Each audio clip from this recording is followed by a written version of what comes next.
Hello, everybody. Hello. You know, I keep hearing people say that it is a Good Friday, and I agree. It is a good Friday. It is a Good Friday. Most Fridays are good.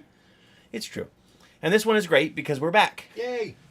And I've got a treat that I'm busting out for you right now. Tonight, we're going to perform a reenactment of the D&D movie with our miniatures.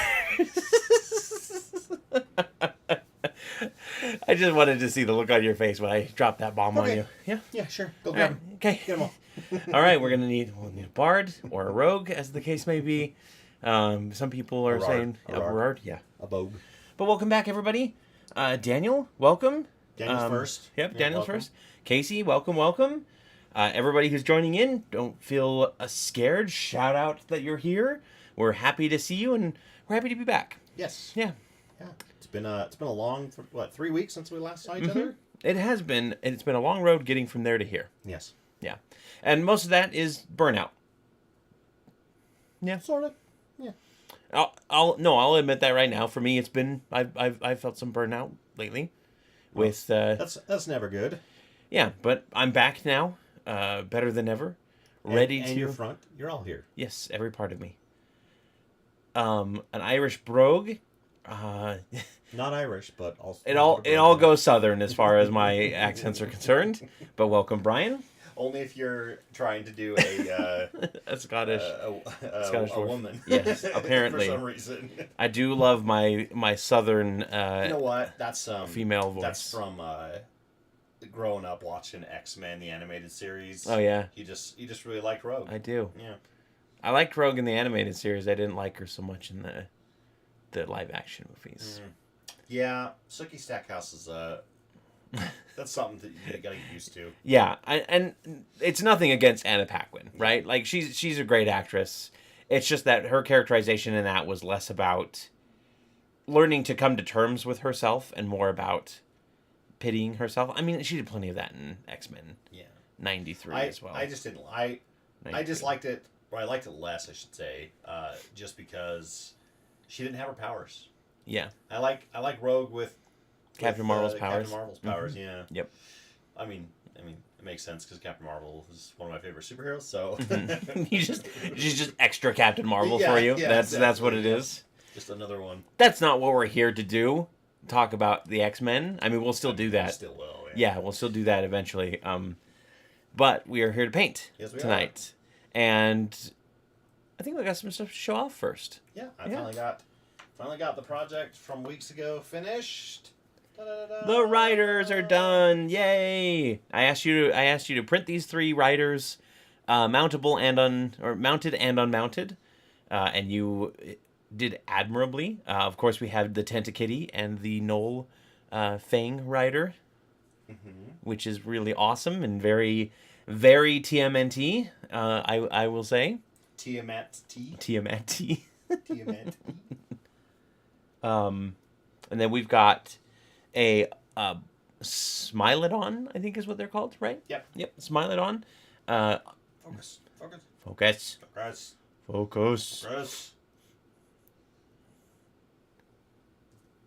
And we've got the mounted one with the Battle Cat armor and the He-Man barbarian sword wielder. Just do what you can. Yeah, I guess. Yeah, there we go. Looking really good there. And then, of course, the individual barbarian. And we might not use any of these at all. Yeah.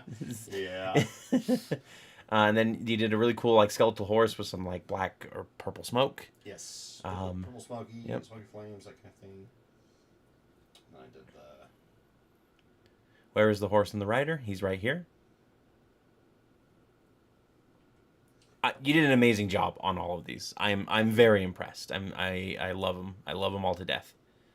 And I know that they will find a use eventually. You know, I always get a little disappointed when I spend a lot of time painting and then they don't get shown or used. And I'm not disappointed that didn't happen. I'm disappointed because it's I want them to be seen, right? Yeah. That's kind of the whole point of painting them. Yeah. And otherwise, you could just leave them grayscale. And I have an ultimate goal of having a room, like a full-on gaming room, with nothing but like floor-to-ceiling shelves like these all the way around the room. Oh yeah.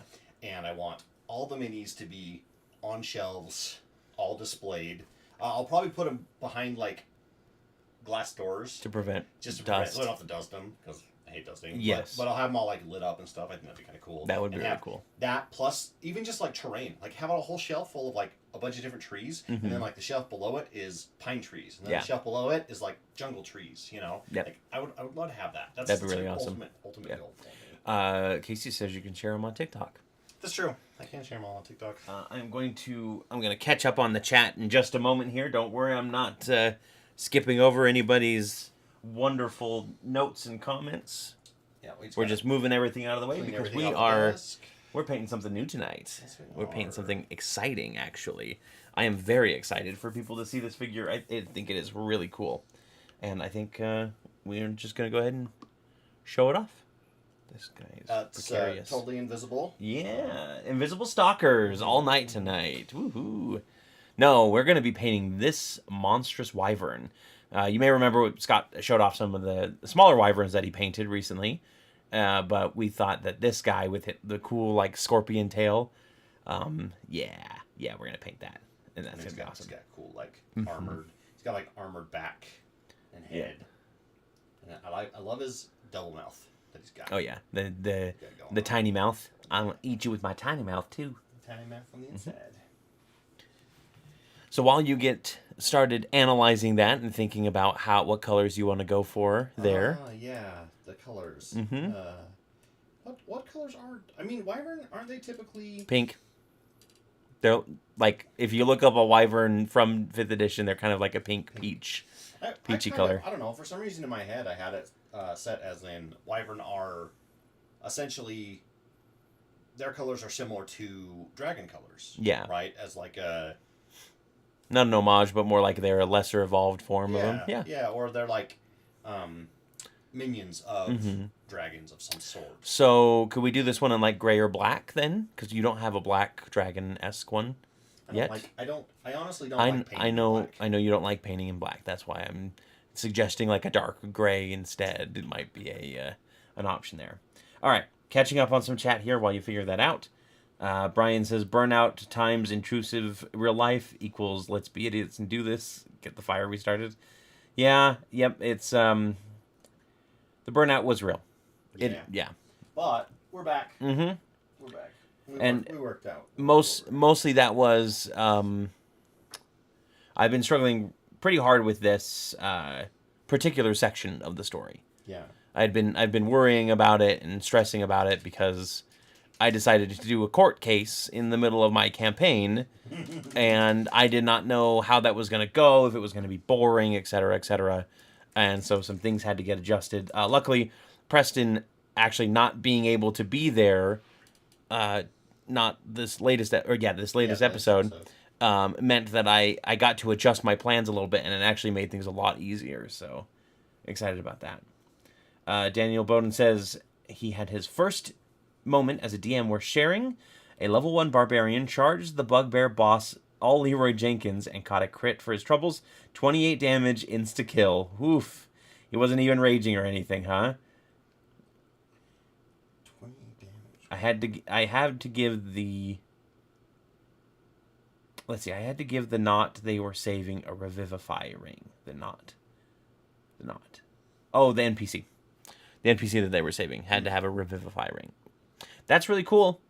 I like that, and congratulations for wanting to have your player continue to play the character that they created. I know it is. I know it's a little bit difficult to do that and expect your players to have consequences, but that's sometimes the dice just aren't in your favor, And if you want to make a story-based one, you're gonna have to make some sacrifices. Casey says gold tail would be cool. Or maybe we do gold plating. Because it's got all this armor on the back. Yeah, we could do like a gold armor. Oh shit, I love that. Okay, do a gold. Do black skin tone, gold armor, and then I'll think of something to do for like the wings in the center, like the membrane. Mm-hmm. Because black on black is really hard to paint. Yeah. Make it look good, other than just be solid mono color that Yeah. you know. And I don't have hours upon hours every day to spend highlighting Yeah. to try to build up, you know. Brian says, owing to my taste in film, I only know Anna Paquin from Almost Famous. She was adorbs. I think I win. I mean, do you win? Because taste in film is subjective. Perhaps some people say that you lose for not knowing the mainstream. I can't say that I've ever seen Almost Famous. Neither have I. I don't even know what it would be about. I'm assuming someone's almost famous, and that's probably why Anna Paquin was in it at first, because she was almost famous, Almost. and then this made her famous. Anna Paquin is also in Trick or Treat, for those of you who have seen that anthology movie. Also, Casey is now saying that you should do Batman colors and put some blue in that with the gray, and then gold for the armor. Oh, I could do blue wings? Yeah. Inside? Okay. Like on the inside or in the underbelly. And it doesn't have eyes. If it had eyes, I'd give it definitely like Batman yellow eyes. Oh, yeah. Or, well, Batman has white eyes. No, but his symbol is yellow. Oh, yeah. That's the gold on the thing. Oh, yeah, that makes sense. Yeah, blue for the membrane. Okay, this one is the Batman. It is the Batwing, yep. Let's see. Brian does say, "Damn, Scott!" as far as the paintings go. Thank you. Again, we're a little bit behind here, but yeah, I thought that deserved its own praise there. And then Bart, good morning, well, good evening to you, right back from America. He's in Manila, and he says good morning. In Italy, right? Yeah. Yeah. And then Daniel said that he forgot to rage. So yeah, that's why he took that 28 damage all in one hit. That'd do it. And if it's a brand new party, then that's one of those things where it's just like, yeah, I mean, how much do you want to play your character?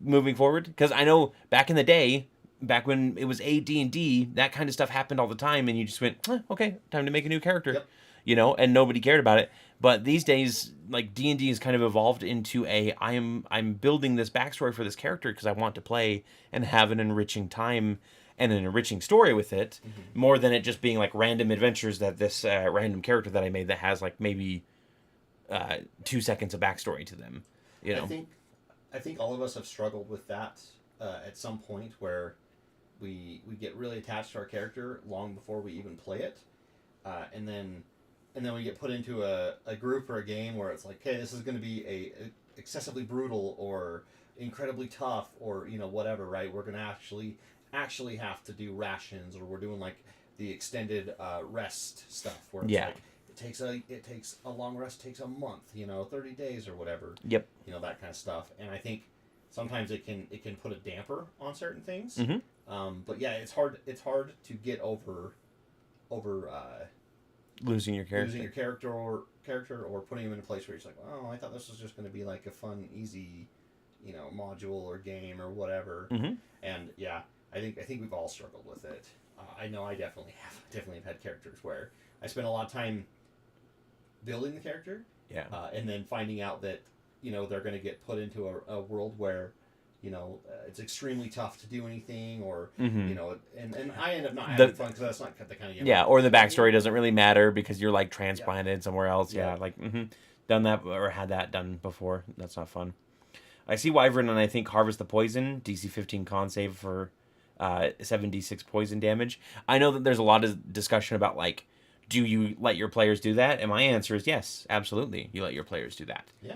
Because the alternative is, well, I mean, not the alternative, but it doesn't really matter.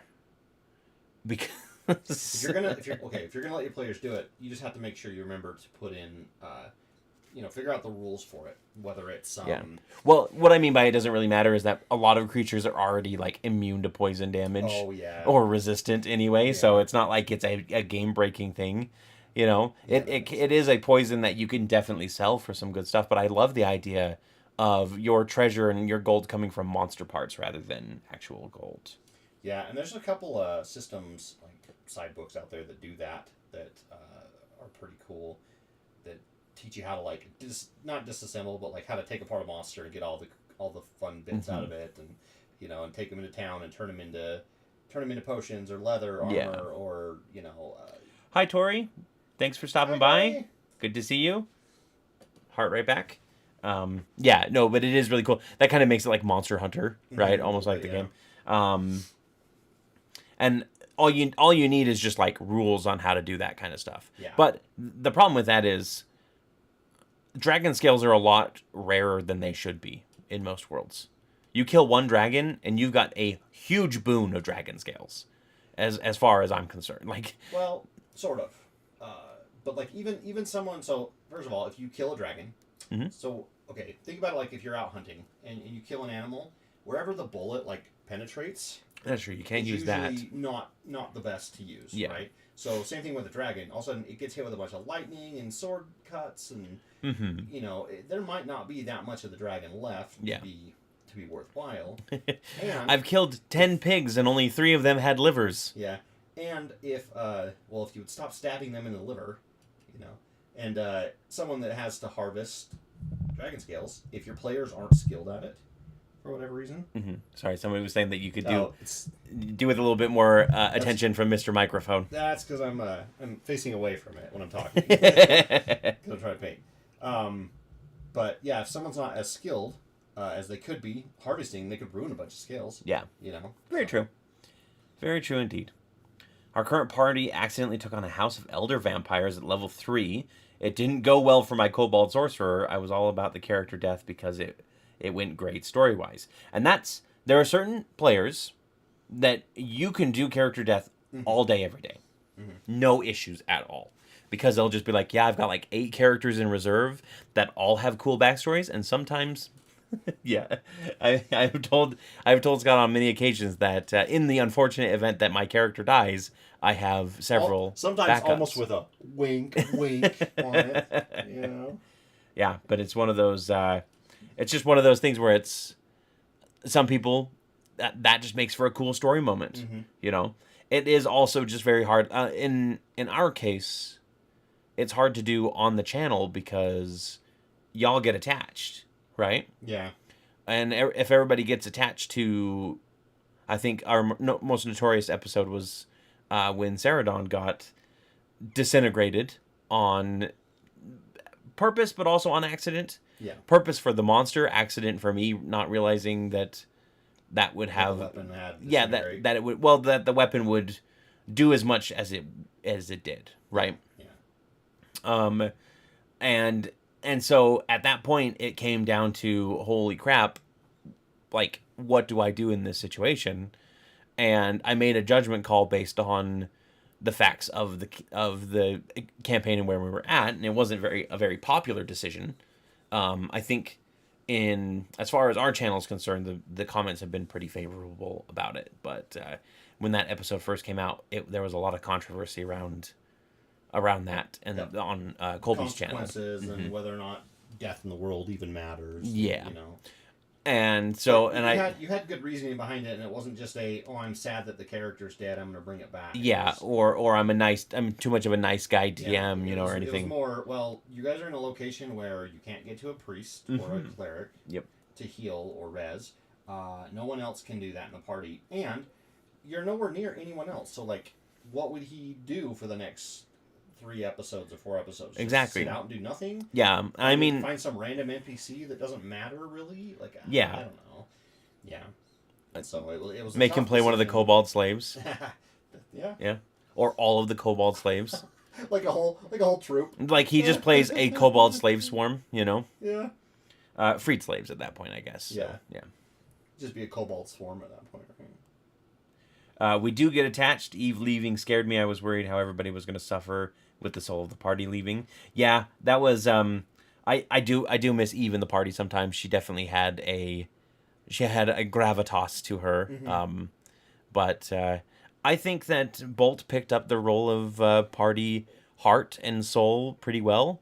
You kind of managed to get them on track for the most part, and then Fred showed up. Yeah. And if anybody's watched our first couple episodes with Fred, they will know just how chaotic she is, and there's much more to come. And we love her so much. Yep. Oh my gosh. We're actually because we've had like we've taken a couple weeks off here or there Mm-hmm. from playing the game because of the burnout and everything. So as far as like our usual buffer of like two or three episodes ahead that's gone. So the Yeah. episode that we recorded last night It's coming out. is coming out next Wednesday. And then of course we'll have our customary break, and we've got some hope that we can increase that buffer again. But yeah, so right now you guys are pretty much caught up to where we are. There's just a little bit extra. Yep. Jameson says he thinks we handled that situation well, or I mean, you didn't really do much as far as that I situation just react. I just went. Yeah. Ooh, ah, yee. Yeah. That's all I did. That's all I mean, frankly, that's all I do most games. So. Yeah. Well, I think that character death could have been a very impactful moment, but Sari coming back also ended up impactful as well. Yeah. I mean, not only did Sari lose the Choir of the Crags out of that, and be forced to basically play an entirely different class section for a time being, and be disconnected from her patron that had been a huge part of her storyline and that she was trying to get back to. But Eve also went through changes because of that, because she was basically like begging whoever would listen, not just the trio, that to bring Zeradon back, and then ended up like getting, that's how she got Noserai inside of her. Yeah. And then Noserai basically gave her levels of Warlock and continued that character story, and eventually that led to the two of them like destroying the Choir of the Crags together in order to prevent it from causing any more harm to the world, right? Like, it was a very impactful moment, but at the time, obviously, people can only see the choices that are in front of their faces. They can't see the whole plot that I have planned. Yeah. We can't see all of your machinations. Exactly. And that's it's not something that I enjoy keeping secret either. Most of the time I'm very much like, You do like to spill the beans on stuff, and I do too. There are so many times after one of our Saturday games where I'm just like, oh my gosh, I got to tell you, here's what you guys did versus what you could have done, Yep. or what here's some different things that could have happened if you did X, Y, Z. It's hard because as a DM, everyone wants to tell a story. I think that might be pretty universal, right? yeah. So that's why you get into DMing. Yep. Let's see. We should talk about the D&D movie. Yeah. We're not gonna do the whole recap. Spoiler free though. Yeah, we'll do spoiler free. So don't worry about having to like plug your ears or anything like that. I like Dallin's scale on his video. Out of 20, what do you give it? Do you think it was a critical hit? Do you think it was? Okay. This may be controversial, but I think it rolled a nat 20 because, first of all, trying to translate D&D into movie format that's tough. Yeah, it's really hard to do. Oh yeah, and I feel like they did a great job doing it. Making it feel like a D&D campaign. It felt so much like a campaign. Exactly. I would give it an 18. Yeah. Just because I mean there are some faults with it, but I think it's got a +2 modifier for being something unique. That a dirty 20. Yeah, so it gets a dirty 20 for me. I very much enjoyed the characterizations. There wasn't a lot of plot holes that didn't feel like your typical D&D campaign plot holes, right? Like, they've got all these different things that they end up going through, and it's kind of like, yeah, you could probably nitpick and pull these things apart. But for the most part, it felt like the DM was like, oh yeah, well, you need to do this and get this MacGuffin, and then they go and they get it, and the one person can't roll high enough to do what they need to do with that MacGuffin, so they're like, all right, well, come up with an alternate plan, plan B. Exactly, yeah. So I thought it was a really good one. If you haven't seen it yet, you need to. Tori, if you're in the chat, you need to message us and let us know when you want to go see it. Because Scott and I are more than happy to go see it again. Yeah, Yeah. I like I said, I've seen it a couple times already, and I am more than happy to see it again. Yep. So. But what do you all think? Again, we're keeping it spoiler free for the first 3 weeks. Yep. Technically, is kind of what we do, just to make sure that everybody gets a chance to see it, that really wants to or is really concerned about it. I mean, you're all watching a D&D kind of live stream. I mean, we're it's tangential and we talk about D&D a lot, so Oh no, we lost 2 viewers as soon as we started talking Oh, about it, though. oh no. That was Jonathan. We lost Jonathan. Jonathan. Haven't seen it yet. I'm gonna go take a night away from the wife and kids to go see it. You know what? I think it'd be okay to take your kids to go see. I do too. I don't think it's overly violent. There are a couple moments that you kind of just go, "Oh, these guys are bad guys," because they're like there's some killings that go on, and there's a little bit of brutality, but they tone down a lot of the Most of the like fighting and combat is just bloodless and some punches and kicks. Yeah. And, Which people getting bonked in the head with stuff, and then they fall unconscious. Yeah. It's all non-lethal damage, Yep. right? Now I know that we are like completely okay with the bloodlessness here, but we kind of ragged on Wakanda Forever. But it's sort of whenever you see somebody take a sword blow, it is always like turned away, or it's Against someone in armor. Yep, or it's far away so that you don't really see the results of it clearly, and that's what makes it okay, because it doesn't, it's not literally showing you the wounds and not having any blood pour out of them. Like, that would be a problem. Yes, Brian, 3 more Star Wars movies, in addition to all of the events coming out. Oh my gosh, there's so much going on. I'm always a little sad that First Contact Day rolls around from Star Trek, and it's always this little whimper, And it's like, that's a perfect time for CBS or Paramount or whoever to announce a bunch of new things, and they hardly ever do anything with it. And then like it's the next week it's all Star Wars, and then May the 5th and all that. Yeah, I was asking you if you would have liked Disney to pick up Star Trek and do what they're doing to Star Wars with it, and you reminded me that we are technically getting a lot of Star Trek. We're getting a lot of Star Trek, yeah. Daniel said he enjoyed it a lot. His 9-year-old loved it. He was even asking me what that spell is. That's cool. Even multi-classed into wizard to cast shield and minor illusion. Perfect. I love it. I absolutely love it. And that was the other thing is, there's not a thing in that movie that you really can't point to mechanically.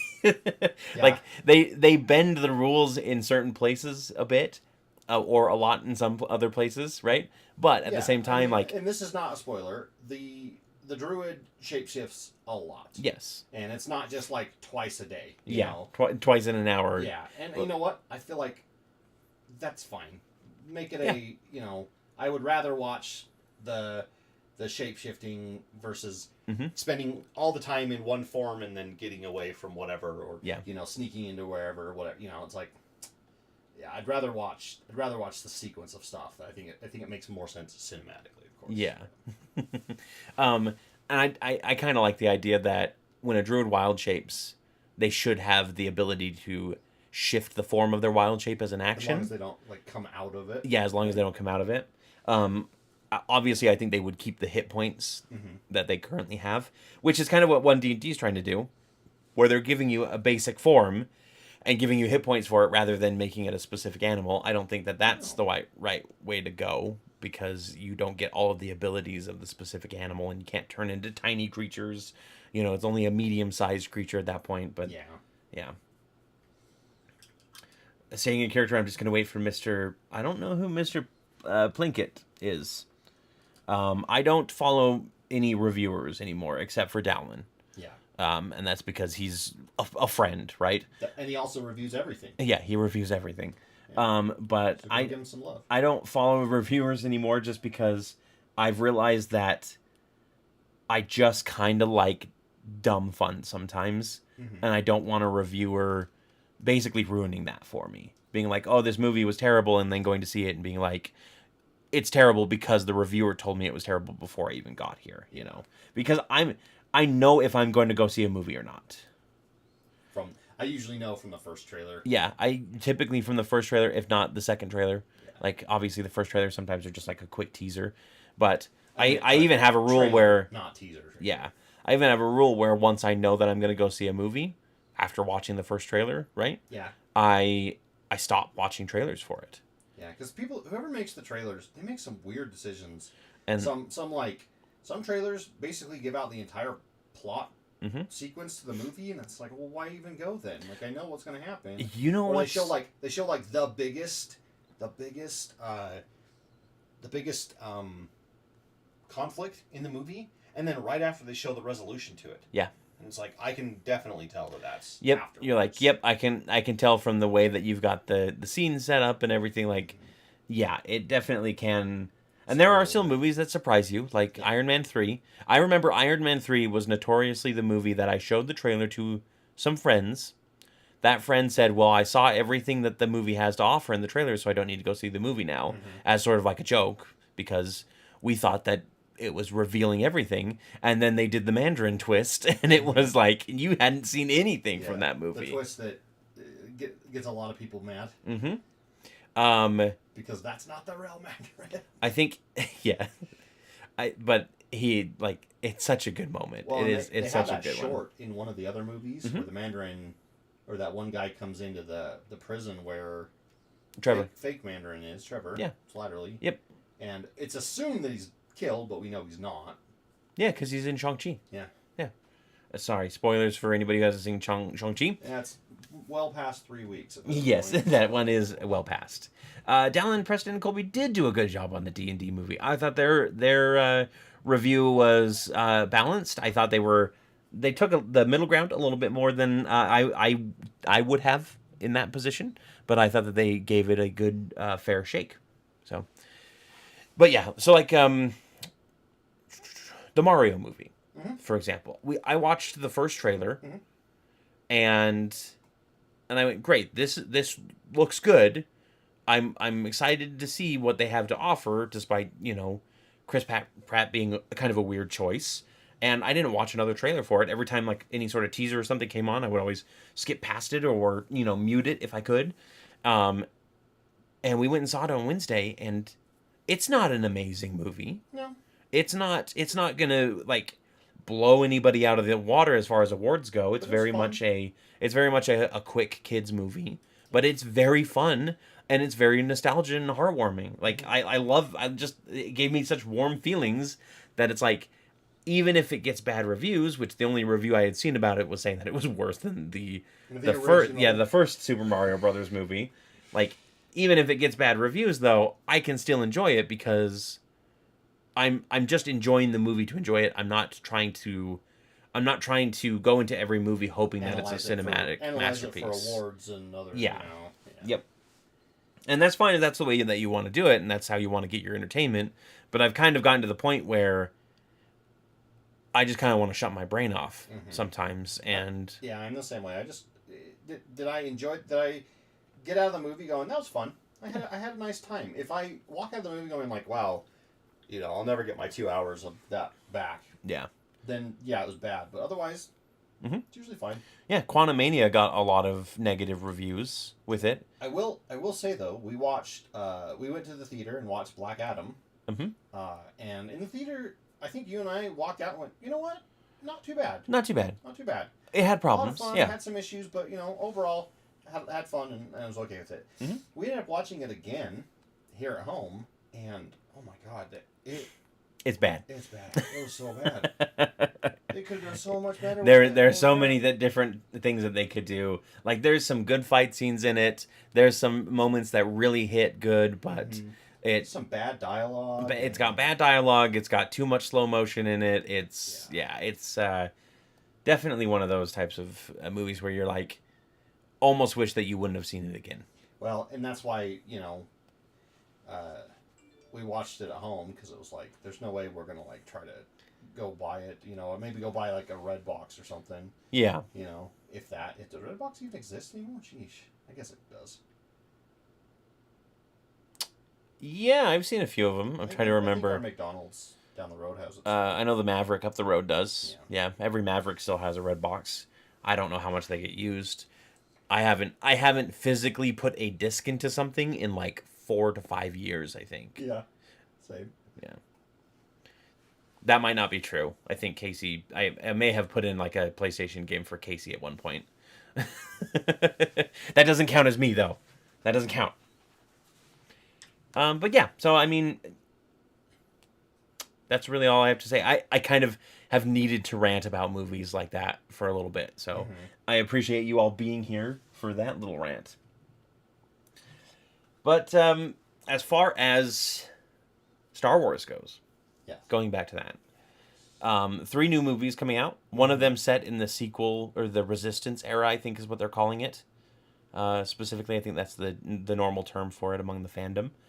And that surprised the hell out of me. Because I honestly thought that we were not going to get any more movies for a while. Resistance era movies like Rey and yeah, that era. Because I thought that like Disney had done, like they had realized that they had done so poorly, like, or they had thought that they had done. Well, I consider that post Resistance. I consider Luke and Han and Leia as Resistance, but I guess that kind of fits. No, so Luke, Lon, Luke, Lon, and Leia are Rebellion.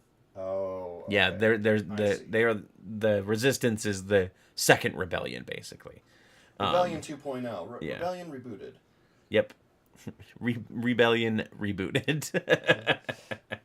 Are you guys watching Mando? Yes. Of course. Uh-huh. No spoilers, but the latest episode of Mando was fantastic. I heard some people didn't like it again, but I had a lot of fun with it was just a lot of fun. The world building that was great. What I love that they're doing is they're not just being like, let's just focus on one character, right? Like, I know a lot of people are complaining that there's not enough Din Djarin in the seasons and everything, but it's called The Mandalorian, it's not called Din Djarin, right? Yeah. Yes, he was the first Mandalorian that they did the first season with, but there's a lot of Mandalorians out there, and they're doing the same thing that they did with Clone Wars. And Book of Boba Fett. Yeah. But they're doing the same thing that they did with Clone Wars, where Dave Filoni was like, it's called the Clone Wars, but we're going to have other scattered story throughout, and you're going to have multiple perspectives on this kind of era, you know? So I'm excited to see where it goes. I love Bo-Katan. I think Katie Sackhoff is a great choice for Bo-Katan. And yeah. When you find her in the... No spoilers. This is like 3 episodes Okay, ago. 3 episodes is fine. When you see her on the throne, and she just is sitting there like super emo, and like kind of like lackadaisical. Like, you know, I'm on throne, whatever. Yeah. Like, I kind of just fell in love with her at that point. I was like, that's so cool. Yeah, I like the episode right after that, actually, where she saves Mando, right? Again, if you haven't seen it yet, sorry, that's a minor spoiler, I suppose. It's kind of just the way that everything goes. But yeah, I did enjoy that, and that was kind of when I was really like, okay, I'm on board with this. I'm having trouble with it because it seems to me like it's a season without direction. I think you're going to see a lot of plot threads tied together towards the end. I don't know. I mean, I feel like the Mandalorians. I think their plot threads are finally coming together. Yeah, which is nice. Yeah, but we've seen, like, you know, we had the episode with the Imperial, and then we had a couple other like episodes that don't really seem to like correlate together. But I guarantee you, we're gonna see that all kind of tie in and kind of come together at the end, or it's gonna fall flat. You know, like I'm predicting that they have a plan more than just like, let's do some random adventures and have fun with it kind of thing. I might get some hate for this, but I'm kind of glad that they're not doing Baby Grogu stuff a lot. Oh yeah, like it was as cute as Grogu is. I thought it was fine at the beginning, and then I was kind of glad when they were like, "Hey, go off and be trained." Ship him off to Luke to die eventually when the Knights of Ren. Temple. Yeah, but I don't know. I felt like I got kind of tired of it near the end, and maybe it was just how prevalent it was everywhere else as well. It's kind of like never ending, right? It was like when you first saw Despicable Me, you thought, oh, that's a funny movie. The minions are funny, and then you see them everywhere, and you just get sick of them, right? Yeah. It's Minion syndrome. Mindrome. This is like there's a moment that is Grogu centric in one of the episodes though, that is amazing, and I would love to talk about it eventually, but I don't want to spoil it too much. The latest episode? No, it's a couple ago with Ahmed. The actor's name is Ahmed. That one? No, No, not the that. flashback. Oh Yeah. That was pretty good. But again, not necessarily Grogu centric, just from his viewpoint. Doxo, welcome. Says part of me is really sad not to have more of him, but yeah, part of me totally agrees. He originally was there as like the MacGuffin, right? And then once everybody, and I think like the plan originally was to send him to Luke to be done with him. Yeah, and then he became so popular. And then everybody loved him so much because who wouldn't? It's a baby Yoda. Let's be fair here. That they kind of just went, okay, I guess we have to bring him back, and we'll just have him go on little crazy adventures. But like the latest episode, they did the perfect thing with him and handed him off to an NPC before they went off on their adventure, right? Yeah, they did. Carrie, you want to watch him for a minute? All right, cool. People on the internet are already doing the math to figure out if Grogu is going to be about the age Yoda was when he started his Jedi training in time for the Rey as Jedi Master movie. Ooh. All right. I'm here for that.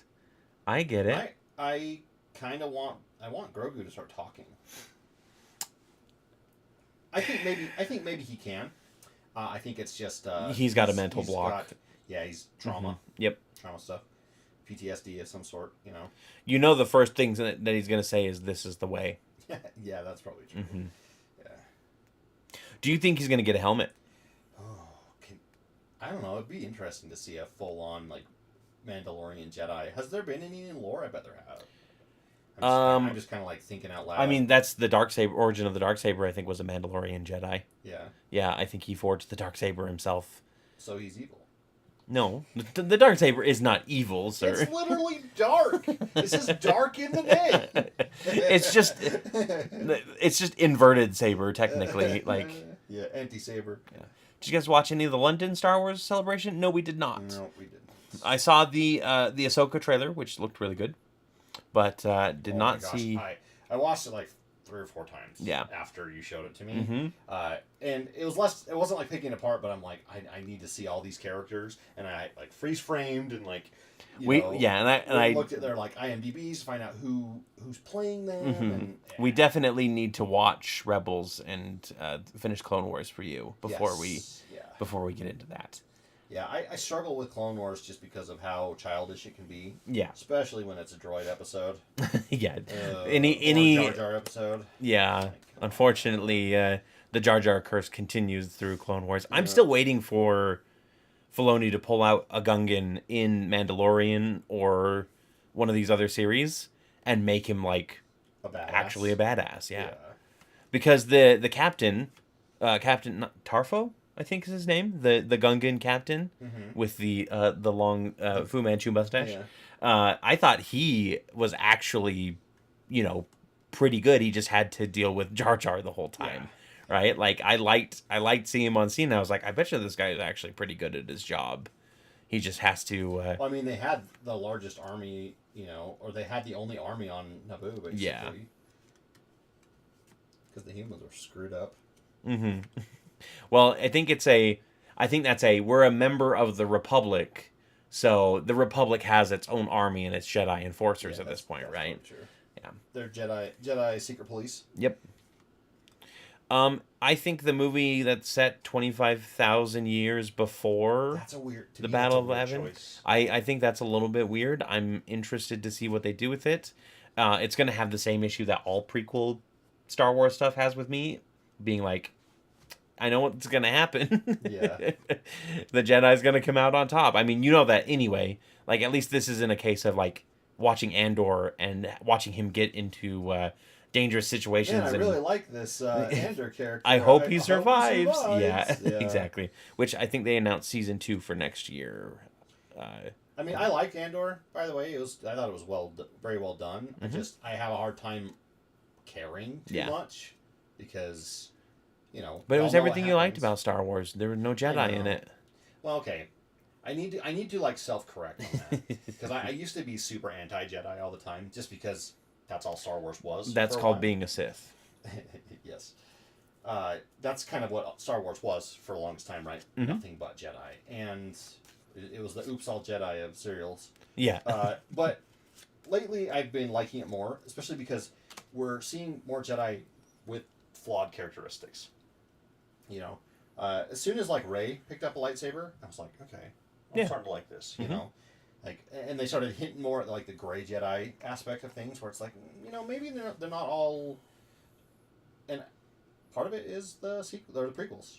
I grew up with them, and that was very kind of Jedi centric. Yeah, they kind of tainted my view of Jedi and being like, oh, you guys are actually not good. Not Luke was great, but he was also just a one-off protagonist. You know, yeah, he wasn't a true like full Jedi. yeah, there wasn't right? a whole bunch of Jedi, and then all of a sudden we get a movie series where it's like, yes, we can see a lot of Jedi, and then we find out like, oh, you guys are kind of assholes. Yeah, you're like almost like a cult. Yeah, a cult of Jedi. I am actually glad that Rey's coming back though. I am too. I like her character. I think Daisy Ridley did a great job. Yeah, and I felt like they kind of shafted her character in the movies. Just they kind of did the whole like, all she did was have a crisis the whole time. Yeah, she never really got to grow into her own character. Yep.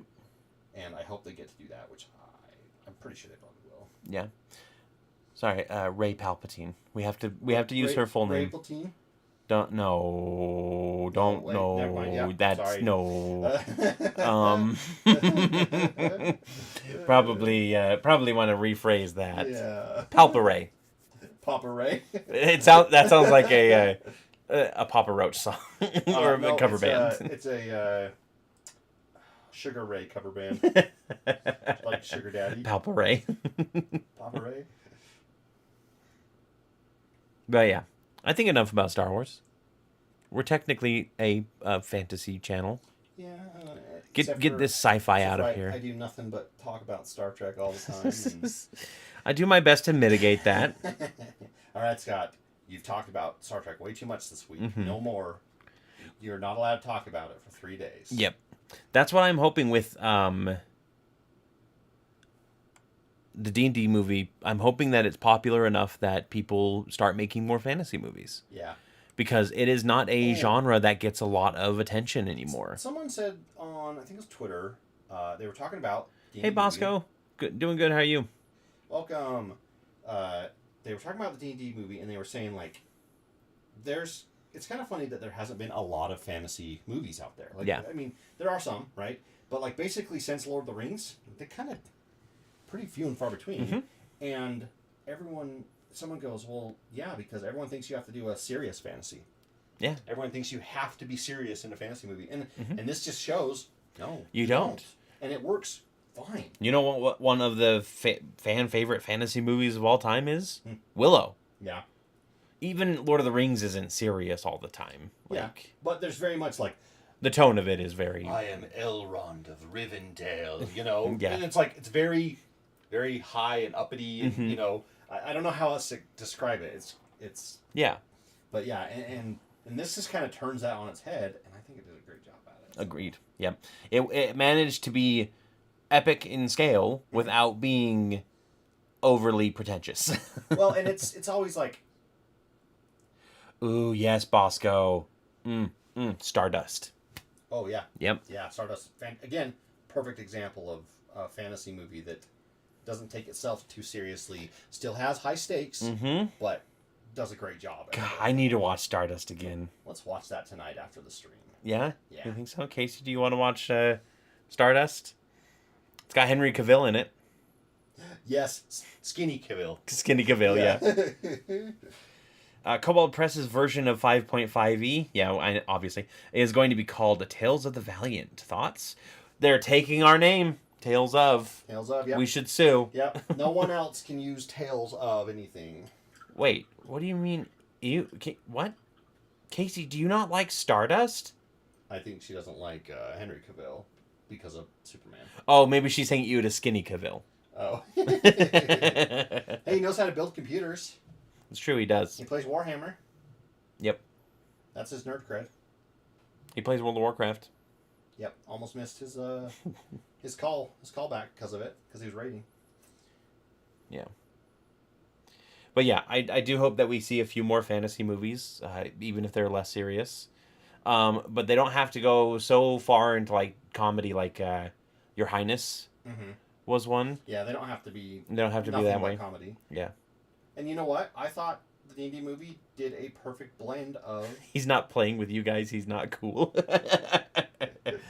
That's true. That's true.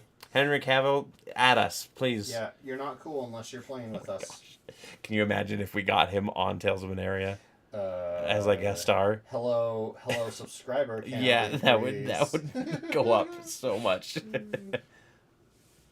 I lost my train of thought. Your Highness. Doesn't have to be super comedic. Oh yeah, I thought that the D&D movie did a great job at balancing the comedic aspects of it and also the more serious things. Yeah. There's that scene on the beach when they're all chatting. Oh yeah. And Edgin kind of like lays it out for everyone and has his spill the beans character moment. Like, I may come across as a suave guy, but I am definitely not. Yeah. And like he did it, and that was one thing that I was pleasantly surprised with. The quality of acting in the movie, fantastic. It felt like everyone loved it. Really it felt Lord of the Rings as far as like how into their characters they all were, which perfect. Yeah. Even the Red Wizard of Thay, she was over the top. But in the maniacal BBEG way. Exactly, yeah. Exactly. In the perfect BBEG over the top way. I thought Hugh Grant was a highlight too. Yes. His character was like he's just like I'm gonna play it goofy and I love it. When I first saw that he was in it, I thought he was gonna phone in the whole thing. It was gonna be one of those like I'm here just to collect a paycheck. I don't care. But no, he definitely made it seem like he enjoyed the role a lot and had a lot of fun with it. Yeah, Justice Smith did really good. Yeah. I thought he was a breakout thing, and I didn't even realize who it was until the credits. You didn't realize it was the kid from Detective Pikachu? Oh, yes, I knew that, but I didn't realize that. It was. I didn't realize it was. That's not Will Smith's kid? No, it's not. It's not. Okay. It's not one of those Smiths. Okay, good.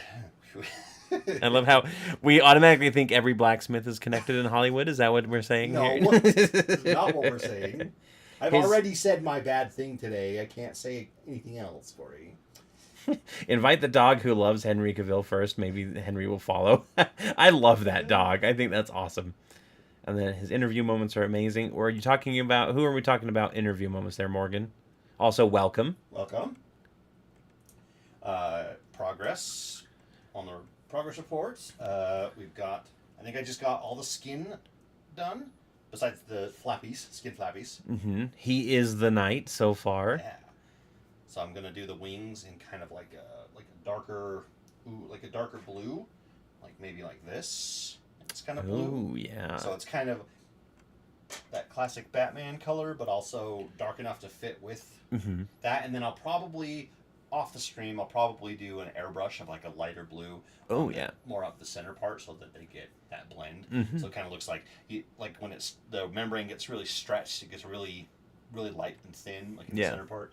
I'll have to look up Hugh Grant's interview moments. I don't I don't typically do like interviews and stuff. I don't watch them before the movie, but now that it's over, I'm kind of like interested to see everybody's like takes and everything like that. The mini is effing badass. Yep, it is indeed. This is from Comet Lord, and I cannot remember what the name of it was. It's like starts with an I. Yeah, it's like Ixaban, the Wyvern Lord, the Wyvern Lord, or something like that. Yeah. There's also a version where he's not helmeted. He just has a regular head with eyes. I think I think he's got like an extra set of eyes or two. Yeah, and he might not be fully armored as well. It might just be just him. We don't have. I didn't print out 2 copies tonight. No, you did not. I just print. Yep, just print that one. I think originally I was going to have you print out multiple wyverns. Oh, that was these ones. Fun little detail, if you can see, right there where all the armor is attached with these like hooks into its skin. Ooh, ouch. Yeah.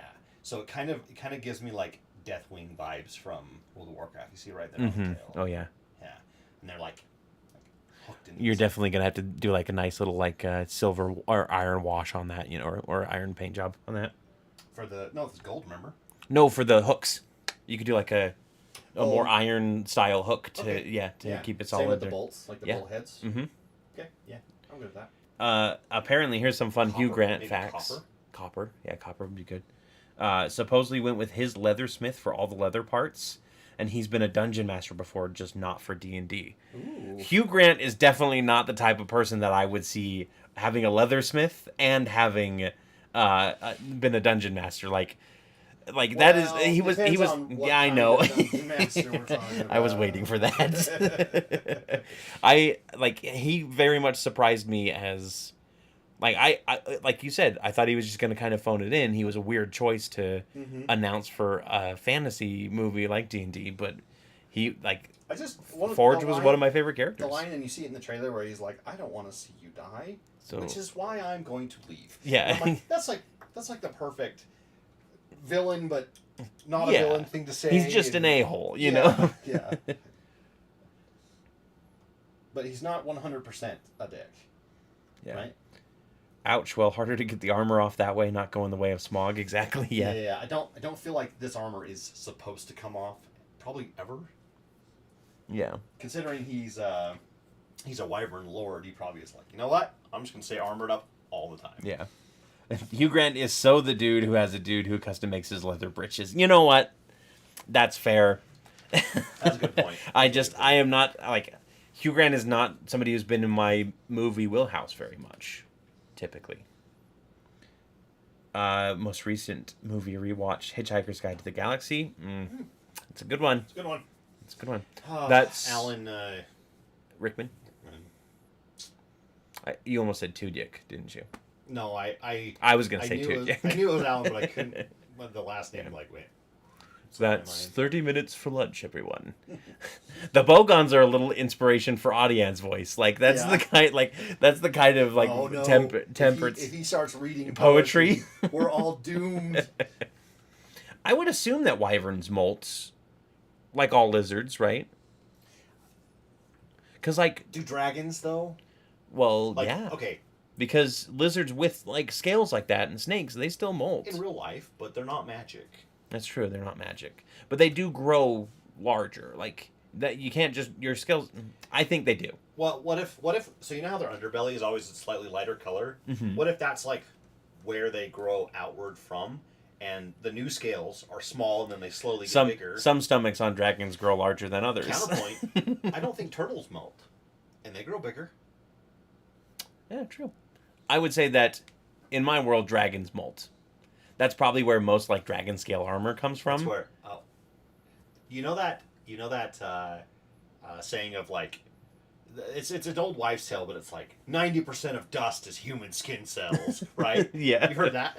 What if it's all the sand on all the beaches is old dragon scale, yeah. That's why it's made out of like silica. It's really hard. Mm-hmm. It cuts a lot of things. And super abrasive. Sam Rockwell is amazing in Hitchhiker's Guide to the Galaxy. Gosh, you know what else he's amazing in? Moon. Yeah, here we go again with so Moon. Good. Are you going to mention Sunshine while we're here too? Ooh, that's another good one. That's enough sci-fi. We need to get back to the fantasy. Turtles do molt, says Morgan. Oh, I did not know that. I know. Do their shells molt too, or just their skin parts? Next paint stream, dragons in molt, like a dragon halfway through molt. Oh my gosh, you could do I could do this stuff, the liquid mask, and have it start to peel up. Mm-hmm. Yeah, do a nice layer over it. That would be cool. I would make dragons molt so now dragon dandruff can be harvested for badass armor. As the dragon's flying, it's then it just covers a town in old scales. It's like hail though, because the scales are still sharp and aerodynamic. Yeah. They molt their shells too. They probably do that a lot. Do they do that slower, or is that just hey, I'm losing weight? Because their shells are usually integrated into their body. It's not just that it's part of their skeleton. You can't just pull a turtle out of its shell like in the cartoon. Life would be funnier if you could. Yes. Because then we could have cute little shellless turtles on TikTok. Turtle. Anerian turtles. You can. Yep. You can pull them out of their shells. Are not part of their body. No, that would be so stupid. It would be dumb. I love it. A dragon convention is a disgusting nightmare of flaky grossness. They all just... Okay, do not take this the wrong way, but they all meet and just, like, rub up against one another to help each other molt. Okay. And then they leave, and there's, like, Can I use this that crater... Can I use that excuse when I meet new people? No. Why are you rubbing you up against can't. me? I'm just trying to molt. Leave Yep. me alone. Then they leave, like, a crater of dragon scales, and, like, kobolds and lizard folk and other, like, nomadic tribes follow this molting ritual, and they come in and they, like, grab as everything. I mean, I wouldn't call it that because I'm trying to keep it PG. And Well, I did. Casey says that the turtle thing is canon now, so I can't take it back. Yes, a dragon Casey cuddle pile. doesn't get to choose what's canon and what's not. I gave her the cannon stick, okay? Well, you should have taken it back. Yeah, I'm trying. She's very vicious. Use the cannon stick to make it canon that only she can have the stick. Is that what you're saying? Yep. That's your first mistake. Yeah. She djinned you. She monkey pawed you, Corey. That's true. Yeah. I got monkey pod. Yeah, she did. Dragons keep their own molted scales and give them to people they like or their servants for dragon armor. That's how you I love that as almost like a backhanded compliment too. Like, you are one of my most trusted servants. Here, have my off. shavings. Yeah. Yeah, here, have my beard that I shaved off. Yep. If you could buy any magical creature, what would it be? Ooh. Does something produce money? The golden goose. Right? Yeah. Yeah, like, obviously, like a niffler. If you're going with that, like, They just steal money. I know Harry Popular is not very Potter. Harry Popular is not very Potter anymore. Yeah. If you could be any, absolutely, like a dragon. You get to pick a human form most of the time, depending on the dragon type. I would definitely pick that kind of thing. What color would you go? If you got to choose. If I'm going to be a dragon, I'm going to be a gold dragon. I'm going all out in the brilliance, my friend. If I could buy a magical creature, I would love to buy... I would actually probably just buy a dragon, but I'd buy, like, a tiny one.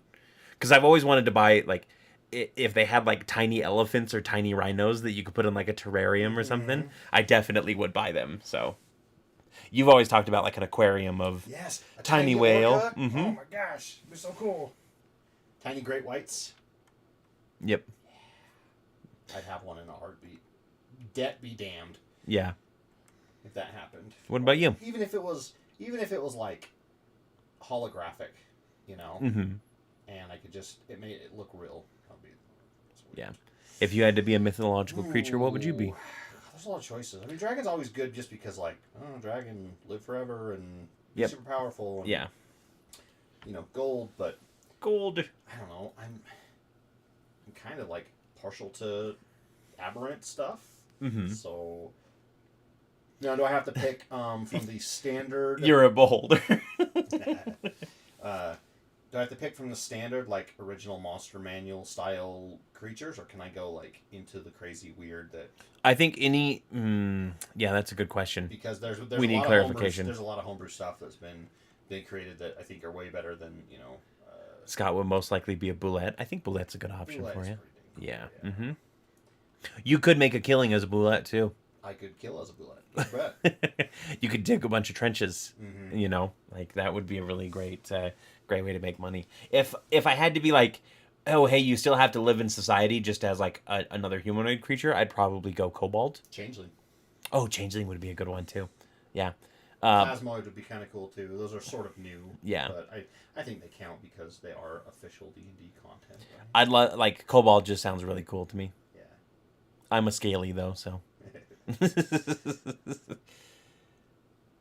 Hence why you want the dragons to molt. Yep, exactly. Get the scales. I need them. I need to be that kobold armored in dragon scales that has more bravery than brains.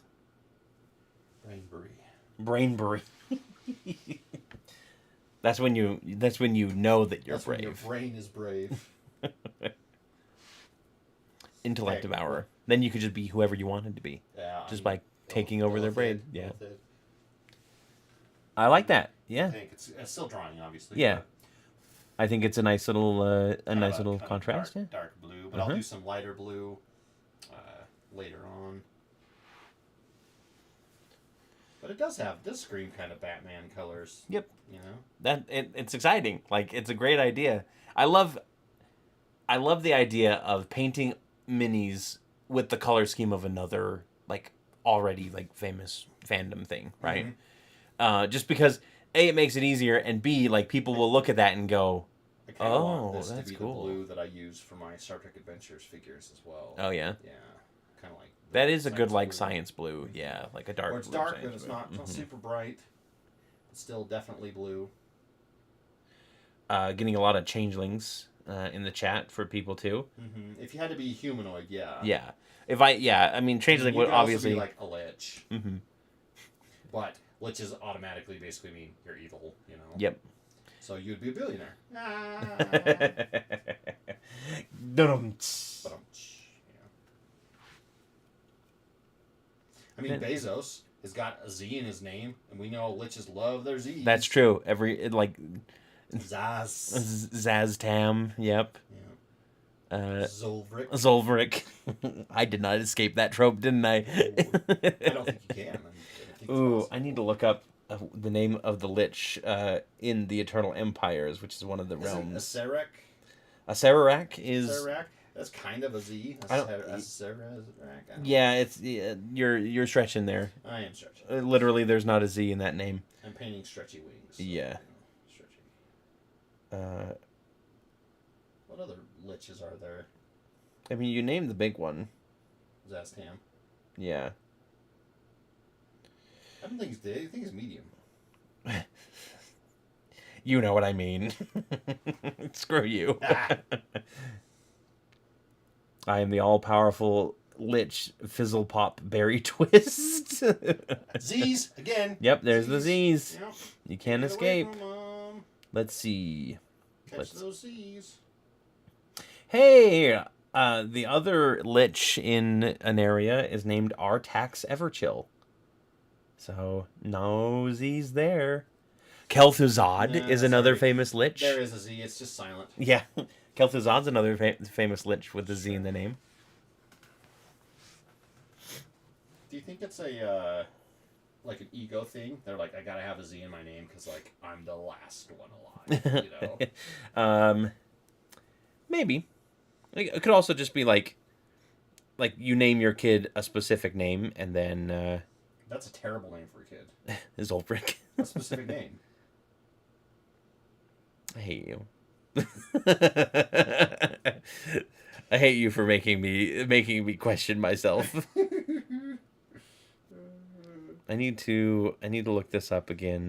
This is why brother versus brother is such a popular. It's true. You do this to yourself. I do it. Yeah. Yes. What was the name of Perrin's teacher? Oh God, I don't remember. I'm gonna try and look it up here. Alert. Yeah. Gosh. Well, that's not a spoiler alert. Nobody is ever going to know anything about that campaign. Don't remind me. We didn't. I had so much fun with that character. It was a good campaign, yeah. That was our Curse of Strahd campaign. Scott was playing a necromancer. I have the last 2 episodes. Corey just will never let them see the light of day. 2? So, yeah, I think we did one as a test recording, and then another one as like that was the end episode.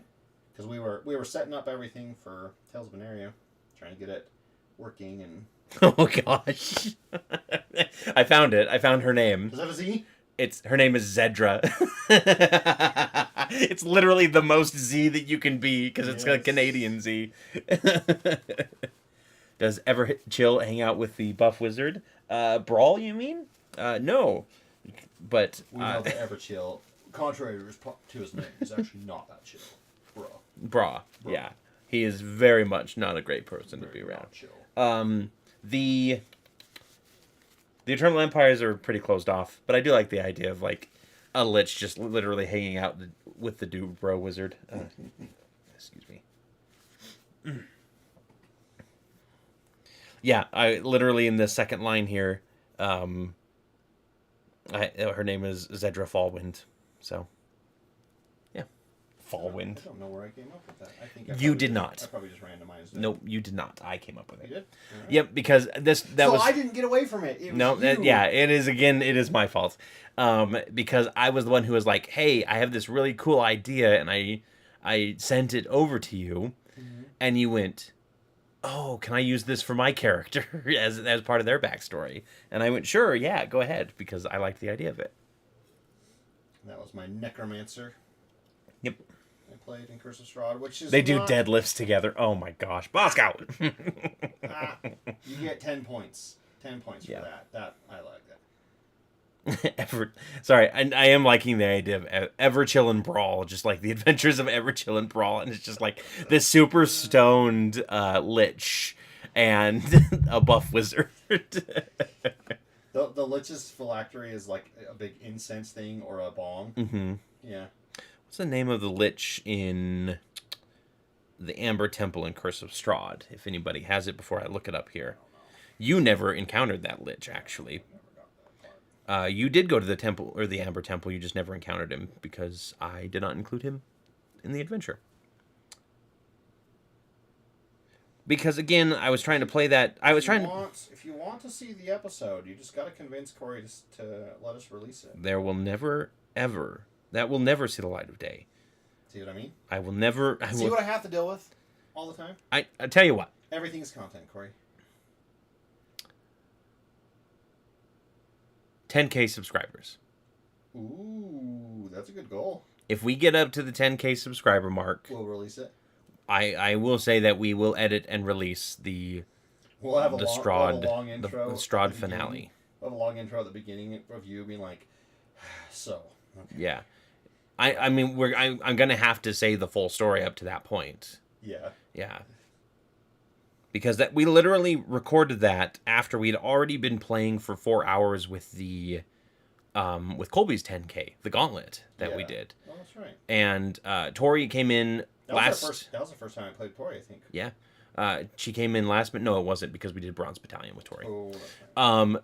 But Tori came in and decided to stick around for that episode, so I had to conjure up a character for her for the last thing, and it was a lot of like trying to make sure that she was caught up on everything, so she wasn't just lost the entire episode, and then also trying to do the final Strahd fight, which I do not think I played well at all. I'm not the type of DM that is a very good tactical DM. I'm sort of the like move something in and hit it really hard over and over again. I've gotten better since then about my tactics, but that was definitely not a module that I felt like I did justice. But if we can get up to 10K subscribers, I will release that. Fair enough.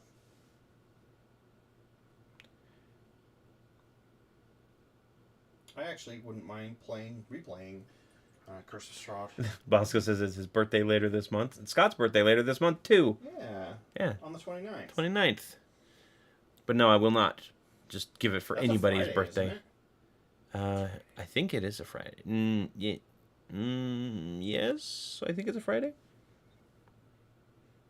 We'll see. Will that be our stream? If we can, if Preston's not busy, we actually do the normal. Yeah, we might do a birthday stream for you. All right. Or you'll be like, it's my birthday, I don't want to stream. Nope. Either way. I got a perfect present, Cory. April 28th is Bosco's. Cory, birthday stream. You paint. Oh. You get to paint. Oh no. I do not like this, Sam. I am. It's. What do you think? Oh, good. It's Saturday. It's on a Saturday. Whew. We can still do the 28th. No, I think maybe we just wait until it is your birthday on the day that we do stream, and then I'll paint on that day. Let's see. I need to find the name of this. And now we've come to the part where he looks something up on his phone. It's true. Switch over. Oh, you are on the camera here. Yep. I've been on the paint camera most of the stream, actually. Oh, okay. Because that's what we're here for, right? I mean, we're here to just hang out. Painting yeah, but I think I'd rather people watch the painting while we chat in the background. I think that's the better way to do that. Fair enough. We're trying it. If people are like, "Oh, we can't see your faces," but it's like, that's a good thing. That's probably a good thing. Yeah. Let's see here. Secret door, locked doors. Secret door. Secret door.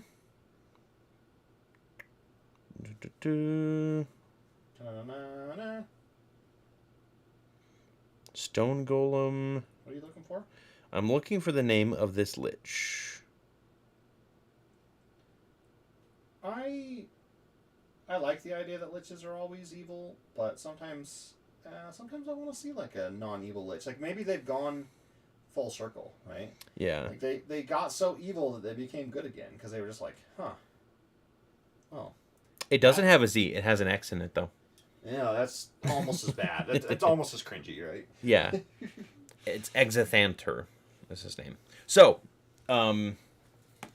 here's some behind the scenes for you that never will be. The original plan for the Curse of Strahd campaign was to continue it past when you defeated Strahd, right? Okay. And the plan was that your defeat of Strahd, which he's not supposed to be defeated, he's only supposed to be like temporarily destroyed, and then he comes back because the dark powers in the plane will not let him die. Yeah, but he is Barovia. Yeah, right. And like it's the whole, it's the Alan Quartermain Africa won't let him die thing, exactly. Right? Yeah, but a twisted version of it. Yeah. I do have Keith Amon's Monsters Know What They're Doing, and that is kind of what has helped me become a bit more tactical. 3 books. Yeah. 4 books? 3 books. I have all of them. And Morgan, I don't believe that liches do need to consume the souls. I think they are just soulless themselves, and so they're uncaring. What's the backstory? The backstory usually is like a mage or a sorcerer or a wizard that grew so powerful they were able to extend their own life through magical means, and as part of that, this is always what I've thought. It's like a dark forbidden ritual that they put their soul in a phylactery. Yeah. And then what causes them to go corrupt. Yeah, exactly. And then they shed their skin. Anyway, so the plan was that Strahd dies, and he dies for real, which shatters open the pocket plane. And this is eventually what did become Tales of Aneria, by the way. Shatters it open into the Astral Sea. Yeah, the multiverse. The multiverse, basically. And all of the dark powers that were trapped inside the Amber Temple that were like, hey, if you use this sword, it'll kill Strahd for good, they are freed. Yeah. And so they all go wandering off into the multiverse, and it would be your character's job for the second half of that campaign to hunt each of them down on these different worlds and take them out. That makes sense. And in order to like take them out and capture them and bring them back, you would get the help of the Lich in the Amber Temple, who would have been, because he's lost his memory in the in the module. It says that he's lost his memory and hasn't been able to prepare his spells because he doesn't have a spell book. And so like he's actually helpful to you. And my idea would be to make him a little bit like Artie from Warehouse 13, where he's the crazy curator of this temple and all of the different monsters inside of it. I guess, what's the other one that was dealing with actual like captured monsters? Sanctuary? Sanctuary, yeah. Yeah. Like a little bit like that. Amanda Tapping's character. Yeah, I can't remember her name though. I'm sorry, that's Amanda Tapping in that? In Sanctuary? Yeah. Yeah. Yeah, she's the lead character. I've never seen an episode of Sanctuary. I've never even seen like a trailer for it. So apparently there's more things that I need to watch.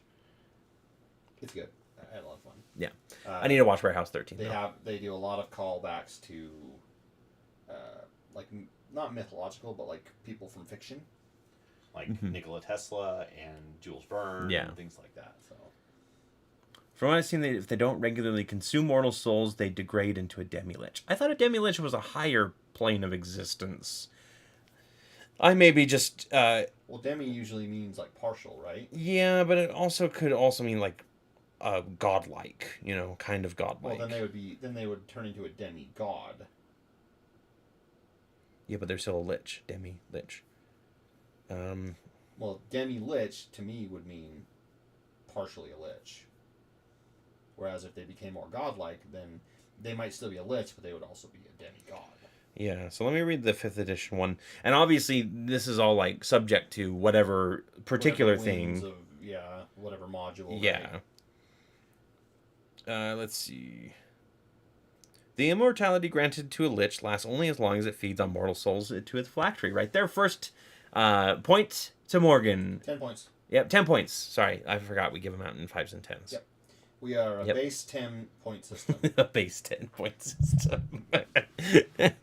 That's a nerdy joke, but it's a good one. I am a nerd, that's for sure. Yeah, okay. All right. I'm just wrong, apparently. My liches don't need to consume souls. And that's the funny thing is, like, I read all this stuff from like D&D where it's like, oh yeah, beholders hate each other, and I'm like, I had two beholders working together. Yeah. And like all this other stuff that are like, remember, those beholders were a clone. that's true. Yeah, of each other. that was the whole point. Is So yeah, one that's was how a they clone. could get along. Because they both thought they were the real one. It's like the clone brothers in Invincible? Yeah, but they both think they're the real one. Real one. And so they tolerate the other one because they're like, you're the inferior one. I am the real one. Yeah. Even though neither of them know. And they're probably both clones of the original. Yeah. And by this point, also, they're Lex Luthor. Was that Clancy Brown? I think so, yeah. Okay. All right, then. It's been a while since I've watched Yeah. Homebrew lore for the win. Exactly. But, yeah. I mean, I'm not ashamed to admit when I'm wrong. Well, I was wrong about I think liches. I was going to say, so I think that homebrew lore makes some of our best moments in our game and in other games out there. It's when stuff is, expectations are subverted type of deal, right? I think that makes even better stories. Yep, agreed. I was going through like lore on certain aspects of the Baba Yaga because obviously we're dealing with her right now, and the servants and stuff around her, and it was saying some things, and I was like, yeah, but I don't really like that, so I might just ignore it, you know. The lore is there as guidelines for my world, not as hard rules. Yeah, they're what we would call guidelines. The pirate rules, right? Yeah. Beholder lore is great. I think beholders are very unique. I love the whole like dreaming into existence. More beholders. And one thing that I think that D&D doesn't do well enough is the whole every beholder is unique and different. And when I start looking up like fan art, and you can see some of that, and you go, holy crap, there's some cool looking beholders. And like every model out there that's like 3D printable or is always the classic, like beholder, Xanthar beholder, yeah. And you're like, come on, let's see some good looking ones. Yeah, let's see some crazy looking ones. Sorry, I don't mean good looking like hot ones. I mean, maybe there is. Maybe there's a hot beholder out there.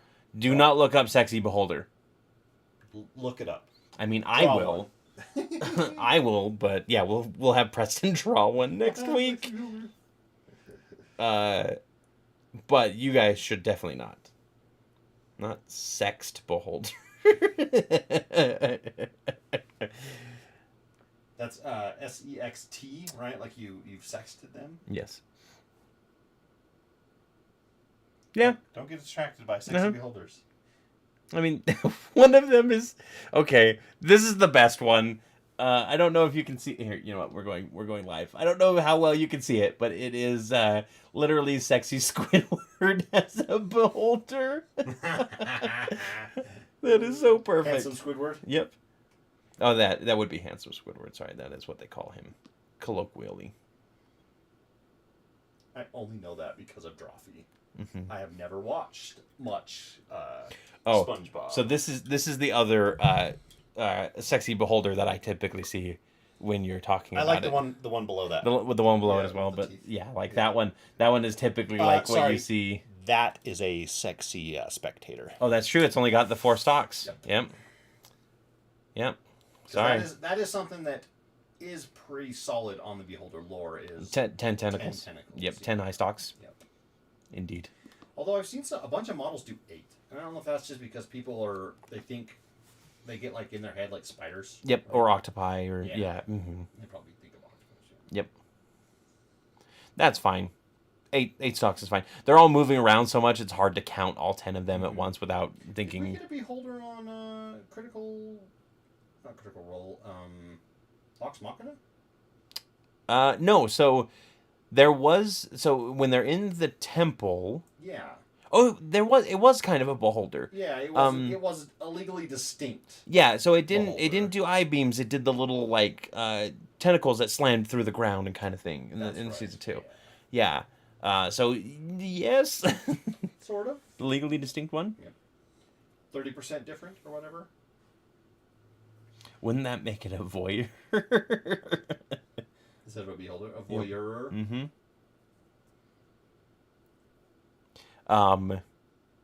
I was actually I have some plans in the work that you know these plans. I've been talking about these plans for the past couple days, and I'm very excited for them. Mm-hmm. And there are going to be some things, and they're Aneria-centered plans, but there are going to be some things that I'm going to need to, like, make a legally distinct version of for... Possibly. Yeah. Because some of the stuff is now in Creative Commons. That's true. And you just have to go look at the Creative Commons lists and see if it's usable. Yeah. As long as it's not named in PC, I think you're good. Yeah, that's true. But yeah, so there's some fun stuff. This may be like way down the line, but I have some fun ideas. I just need to find a way to execute them properly. That's so vague. No one knows what you're talking about. Yeah, that's the point. I know. Because I can't just give it away, Scott. That would be ridiculous. Right? Yes, it would be totally ridiculous. I couldn't just Shuffling spout noise. it out. Yeah, shuffling noise. You do have a couple Star Wars cards here. That would bring us back to Star Wars, though. So yeah. we shouldn't talk too much about Yeah, that. we shouldn't talk about it. We got about a half hour left, by the way. Really? Wow, it's kind of flew by. Yeah. I guess I have been like mega focused on this, so sorry if I haven't been as talkative as normal. No, you're fine. You just need to be a bit louder. I think we just need to upgrade the mics. I was actually thinking that we Get need a one for second me, one. for Yeah. you. Yep. I agree with that. Absolutely give it away. No, you got to pay for it. Can't give it away now. Yeah. That's exactly what went through my head too. Yep. No, I don't know why, but it I do have, like I said, I have plans for it, but they are in very early stages, and to spout them out now would be... I think our biggest holdback on all of our plans is art. Yep. Because none of us, besides Preston, can really draw. Mm-hmm. At least that I know of. Maybe Tori and Dallin are hiding secret art talent. Wouldn't that be great? Yeah, that'd be great. Yeah. Because you and I can write like the documents, so it's easy. Yeah. The writing part's... Easy-ish. The writing part is, all settled. It is... and Preston's he's busy. It is just getting some good, like, consistent quality art for what we need. Yeah. And And Preston is busy enough that he wouldn't be able to do that. We would have to pay him full-time for it. Mm-hmm. And, right now, as a channel, unfortunately, we cannot afford that. Yeah, correct. It's, but I do, like, when it does happen, I think we will be getting somebody to do, like, the consistent art for it. I think that has to be a requirement with that. Yeah. But that's as much as we're getting. Maybe we should talk to Marissa. Oh yeah, she does some good stuff. Mm-hmm. I'm sure we got friends. We Yeah. got other friends that are artists, so. Yeah. Yeah, we'll have to see. Anything about the wings? Ooh, I like them. I do like that blue. Like I said, I will definitely do a lighter shade of blue. Mm-hmm. I might actually just do a dry brush because they are kind of wrinkled. There's a Oh lot of yeah. wrinkles. Yep, and you can just like The dry brush would catch that. hit pretty the well. edges. Yeah. Mm-hmm. Yeah, some blue, and then the next will be probably do What you gonna do for the horns? just horn color, Horn color. Okay. horns and claws and stuff. Mm-hmm. Just And your tail, just your standard. bone white. Yeah, your standard like bone color. Mm-hmm. Bone spikes. You have a lazy wife that could probably draw stuff. I mean, if you wanted to. Get cracking. Yeah, get practicing. Get cracking by drawing a kraken. Ooh, yeah, draw Kraken. 12 Actually- krakens a day. I actually love the idea of doing like a reality show style competition, but for drawing. Oh yeah. I mean, isn't that just what Ink Master basically? And that is where the basic concept came from, because I was trying to get Casey to like practice her art and give her like some direction and some Delete art. challenges. And she was watching Ink Master at the time, so I was like, ooh, okay. So here's some fun challenges to get you like the creative juices flowing. We did not do one challenge. What is the story behind this Wyvern Lord? This Wyvern is actually, like, while the figure is a Wyvern Lord, this Wyvern is actually a enslaved creature. It belongs to the wing commander of a specific kingdom in Arconis, I guess is the best way to describe it. You guys will see coming up here. I promise we're almost getting to Arconis. I will tell you what I've done. But this wyvern is going to be a wing commander for a specific like dragon kingdom in Arconis. I can't give too much away about it, but he does have some storyline coming up. You're good. Okay. Yep. Thank you.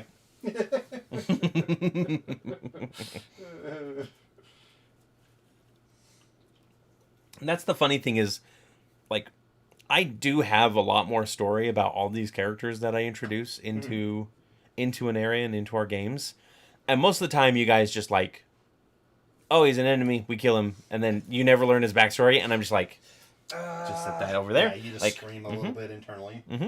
Well, that's what Q&A shows are for, right?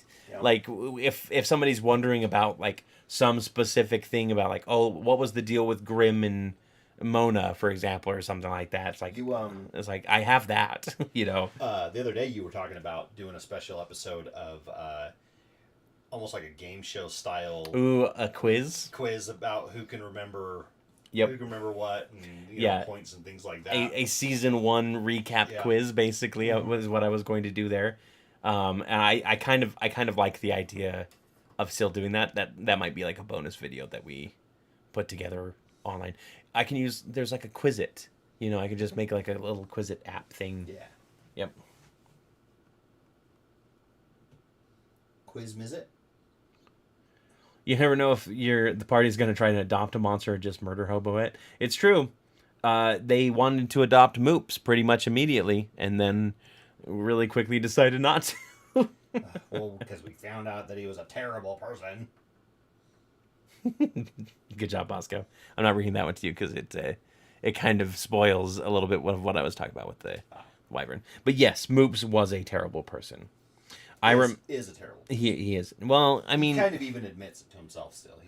But he's had 1,000 years to reflect on his mistakes, right? Like he might be out of the woods as far as that goes. So there is some hair-like stuff. Okay. Right there. Mm-hmm. Maybe I should do that yellow. The Batman. Ooh, yellow. yeah, that could be yellow as well. Right. Yeah. Oh, I missed a bunch of belly. I always do this. Think I'm done and then find out I missed a big spot. Yeah. What did everybody think of Moops who watched? Yeah, he's very mopey.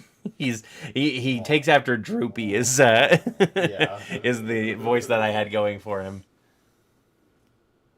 My party adopted a phantom hound. Fortunately for me, he mostly lives in the ethereal plane, so I decided when he shows up to provide comic relief. Perfect. Those are the best ones. And the greatest ones are the companions that your party forgets about until like it's dramatically appropriate. I think Ixburn had a little bit of that issue where he was kind of not there half the time, and then suddenly Down would be like, oh yeah, I have Ixburn around. Can I actually have him do something? Well, it got better once I printed out an actual figure for him. Yeah. Because then he finally could have a visual representation that something, something was there. Mm-hmm. Yeah, he's definitely an Eeyore mole person. That's true. Yep. He's Peter Cullen. Yeah. Peter Cullen is Moops. Ooh. We're going to get Peter Cullen to play Moops in the Tales of Aneria movie. I don't think I was doing his accent right the next episodes, though. Was it? Oh, that's because you went Southern. No, I did not go Southern. Yes, you did. That's Squidward.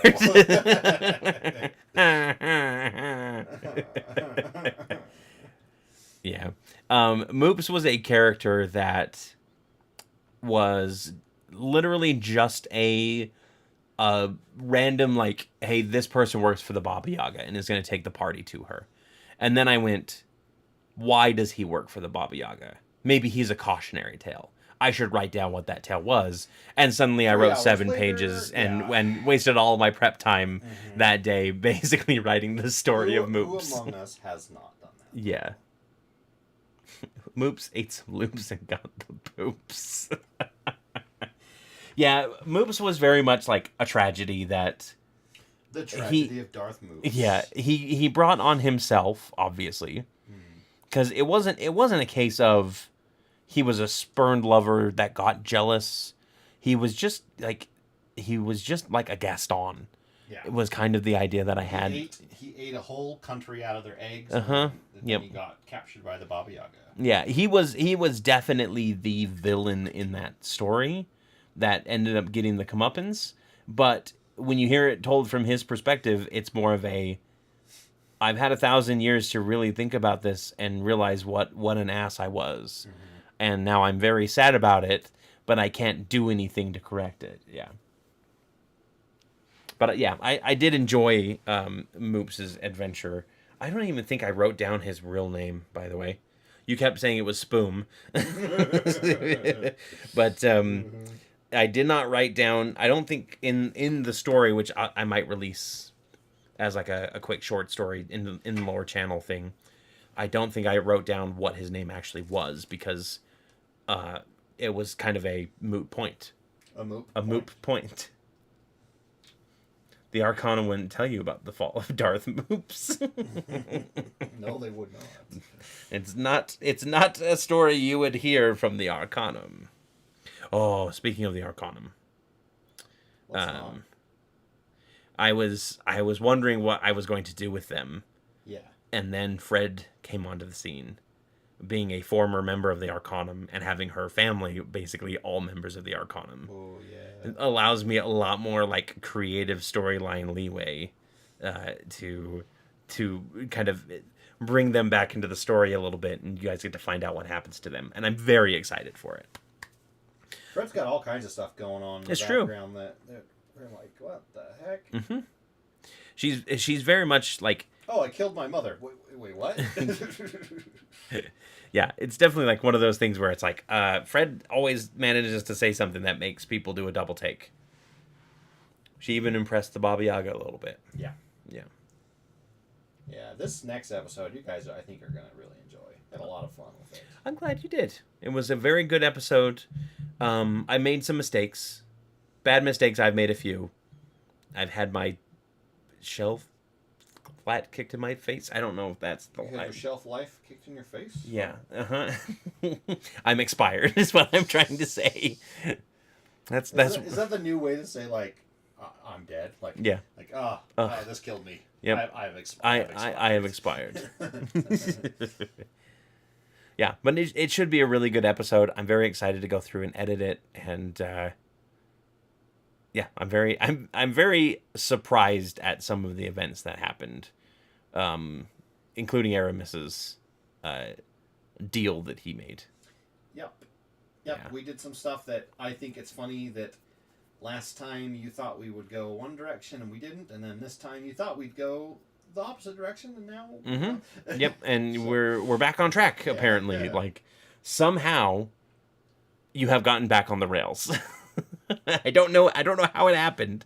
That train was going over a cliff, and all of a sudden the scene changes, and you guys are back on the tracks. Like, okay, fine. And then I promise you that. So next week is the third episode, and then we have our break week. Mm-hmm. And I promise you the week after that, we will be leaving Aneria and moving on to at least one shattered realm. Aneria is a shattered realm. Yeah. In more ways than one. But I have been talking about I've called this Aneria the Shattered Realms for 23 episodes now, and we have not left Aneria, because there's a lot of stuff that is needed to kind of like gear up to that point. Mm-hmm. And it was all about like establishing new characters to make sure they fit in with the group and everything like that, without throwing you guys into a completely new environment where you have new people that you're dealing with and a whole new environment that you have to deal with as well. The secret was there's never any rails. That's that's fair.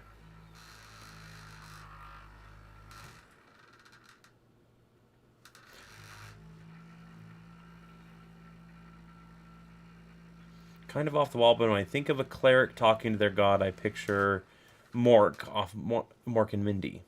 I've never seen Mork and Mindy. That's Robin Williams. Yeah. I never saw Mork and Mindy, so one goes over my head just a little bit, unfortunately. I worry a little bit about Tori's metagaming with Fred. because she breaks the fourth wall a lot. But at the same time, like, it kind of the character that she wanted to play kind of fits with that. Yeah. And I've never really been a stiffler for the metagame stuff. Yeah. Sorry, a stickler, not a stifler. I've never been a stickler for, like, you guys telling each other what your HP is at, you know. Yeah. It's I think that's pretty ridiculous too. That when a DM does that, that's just my opinion, though. Yeah. You can't do that. Well, guess what? I go to the doctor and they go, "What's your pain scale on a level of 1 to 10?" Guess how alive I feel on a scale of 1 to 125? 50. Like, I mean, it's oddly specific, but it's it also fits the same realm. You know? Yeah. The coffee diner that is held on a tiny chunk of floating between two shattered realms. That's where they're going next. Yep, that's all it is. And then you guys go right back to Aneria. You better not talk about any small shattered sections that we can see that you don't want us to go to, because we'll be like, "Ooh, that's cool." That's true, actually, because I was going to have, like, some description for astral travel and whatnot. Yeah, I may need to avoid that. You walk into the bar and you see the rogue covered in leathers, and there's glowing orb flowing around his head, and who else is goes in to the bar? There's a goblin named Corval Boblin. Yeah. We want to go talk to Boblin the Goblin. Yep, exactly. Yep. It's a space-worthy Winnebago. That's the harried arrow for you. With wings. Yep. Winnebago with wings. Spaceballs is a good movie. Yeah. It's a movie that I don't think it could be made these days. Maybe. But then again, Mel Brooks never really was one to pull his punches, right? Yeah. Mm-hmm. I think it could. Yeah, I think as long as it punched up. Yep. It makes sense. Like, if it's punching down, then no. But if it's punching up, yeah, I think it could still be made. Yeah. I do like Robin Hood Men in Tights is also the same way. Like, yeah, I love that movie so much. So why are you painting white? So that I can use contrast paints on these. Okay. On this part. It also makes it easier to do. Yeah, Blazing Saddles is definitely one that you probably couldn't make as much these days, actually. True. Yeah. Sorry, go on. It makes it a little easier for the armor. Mm-hmm. So when you're doing metallics, a lot of times you have to do like 2 or 3 coats to get decent coverage. Mm-hmm. But if you have a good solid base coat, black or gray or white, right? Yeah. All one color and not a bunch of mixes, then you can get away with not doing as many. So, but mainly I wanted to paint, like, there's like this, he's got this hair almost on his, coming off of his head. Mm-hmm. So I wanted to try to see if I could paint that and make it look good. But I don't know if it's going to work out. We shall see. Yeah, we will see. The line Mel Brooks walked was that the bad guy said all the bad things, super subversive when he was in his heyday. Yeah, it was like he does walk that line very fine, and you know that all of his stuff is pretty good intentioned, right? Mm-hmm. He doesn't have like an agenda behind his comedy or anything like that, except for to point out, hey, bad things are bad, right? Yeah. But yeah, I mean, it's just. Like, like I said, it's the difference between punching up and punching down. Right? Yep, exactly. If you're punching down against, like, a minority or something, that's not cool. But if you're punching up against billionaires or something, I'm like, hell yeah, I did. Mm-hmm. Yep.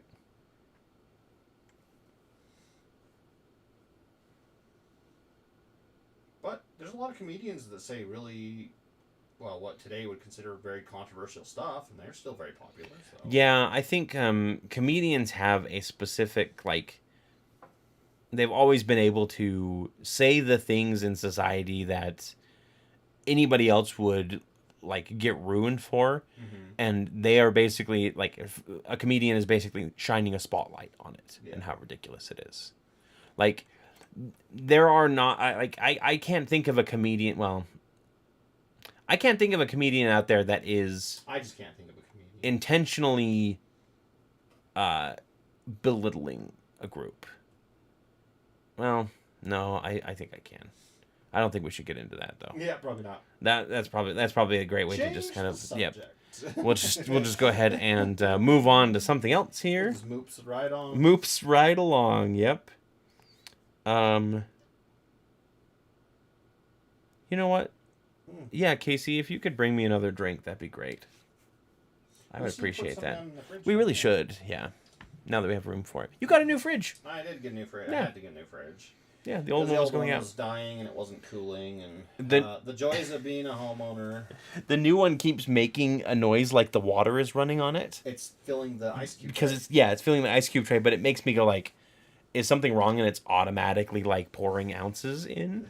Oh yeah, so it has an automatic water dispenser. You can type in like I want 6 ounces, and it'll hit the button and it'll dispense. It's very replicator. I think it's very cool. Yeah, but guess how I found out?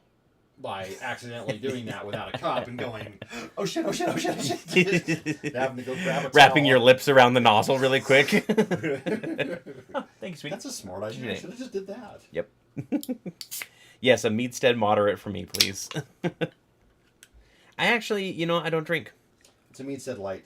Yeah. Since it's diet. I've never been a drinker. I've had like one or two different types of drinks. I enjoy like a hard lemonade. Mm-hmm. Like that's probably my favorite. But it doesn't really appeal to me. I don't like the idea of giving control up to my subconscious mind. I don't like it. Control freak. Yeah, pretty much. I don't drink that much. I have before, but Mm-hmm. I also like every time we've ever gone to Wendover, I like getting like lemon drops and stuff because they're tasty. I like the tastiness, and I'll grab a Mike's Hard Lemonade or Mike's Hard, black cherry or whatever the hell I have in the fridge at the time. And Yeah. I'll do those occasionally. I mean, technically, you got like vodka in the fridge. It's just that that's all leftovers from parties. from parties and Yeah, other everyone people. will bring a bunch of stuff over and then like leave it here because no one wants to take it home. And so I'm like, all right, cool. Yeah. I'll keep that bottle of 99 bananas that I've had for 10 years now. All right. Yeah. I switched directly from coffee to beer. Is that just like daily, or are we talking like throughout the course of the day, I am done with this ridiculous coffee addiction. Cracks a beer. Yeah, time to crack open a cold one instead. I still want to get y'all to drink Malort. Oh, that's right, Malort. Does it have an Malort. apostrophe? Does it have a picture of Eve on the front? Malort. I was gonna look it up, but I still got. I have a whole list of sexy beholders that I need to go through. So I'm just gonna go ahead and leave that up instead. Yeah, because tabs don't exist. Bosco says Malort is vile. Oh my gosh, we're gonna have a fight in the comments. Please don't fight. It's okay. Everybody has different opinions. I'll say that. Yeah, I'm not a really big beer fan. Yeah. Like, gross. I would take any other drink over beer, I think. I am not a fan. Except for poison. I wouldn't take poison over beer. No, that's not a drink, though. That's true. You're not supposed to drink poison. Yeah. Here, you can either have this beer or this cup of acid. I'll take the acid. I'll take the acid. Gross. I'll have the crab I'll have juice. the crab juice. Yes, exactly. What were we talking about? I don't know. I was going to say something. Fridge making noises. Fringe, Malort, fighting in the comments. Star Wars. Sexy beholder. Star Wars. Hey, everyone, welcome to the stream. Oh, thank you. I've gone all the way back. Casey always says she wants to try all beer. Every single can of beer she must have one sip of. All beer? Is that like All Might?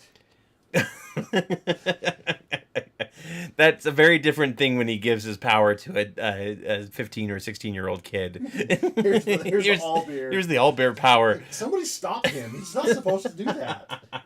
Get him out of there. I'm a residual 2-pot a day caffeine addict from being a nurse for 11 and a half years. It's Friday night, so I'm having Czech-style lager from a local craft brewery. Ooh. You like that local craft, the micro brewing, huh?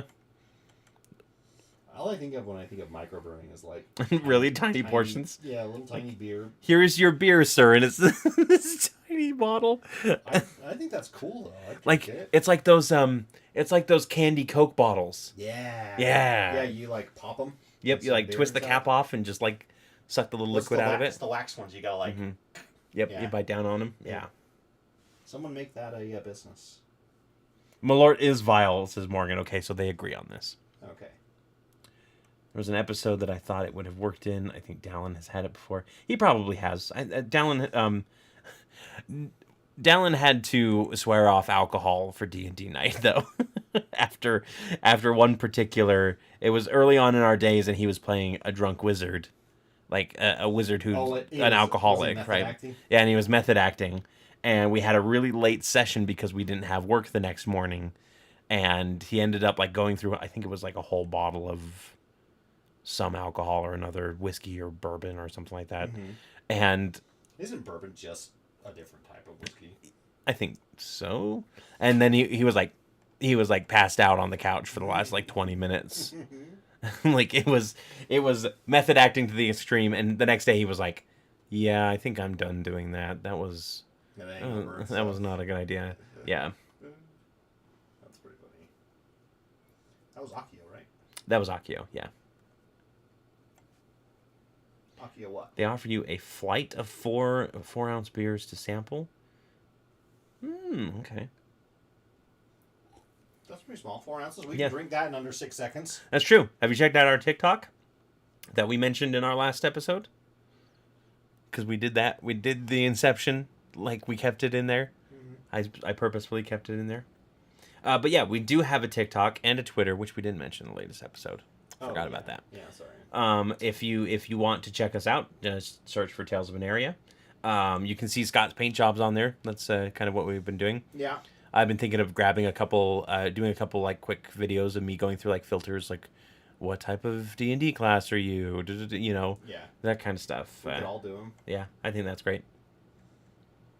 I drink mostly water, Arizona green tea, and juice. Sometimes I get crazy and have limeade with Sprite. That's only when I'm feeling really wild. Ooh, we got a crazy one over here. I am strictly on like a diet soda diet. It's not good for me. Probably like the aspartame is not good for your teeth and whatnot. Yeah. But it is not. It's delicious. It is not sugary caffeine, at least. Like it's not calorie intensive caffeine. Yeah. Yeah. So that's that.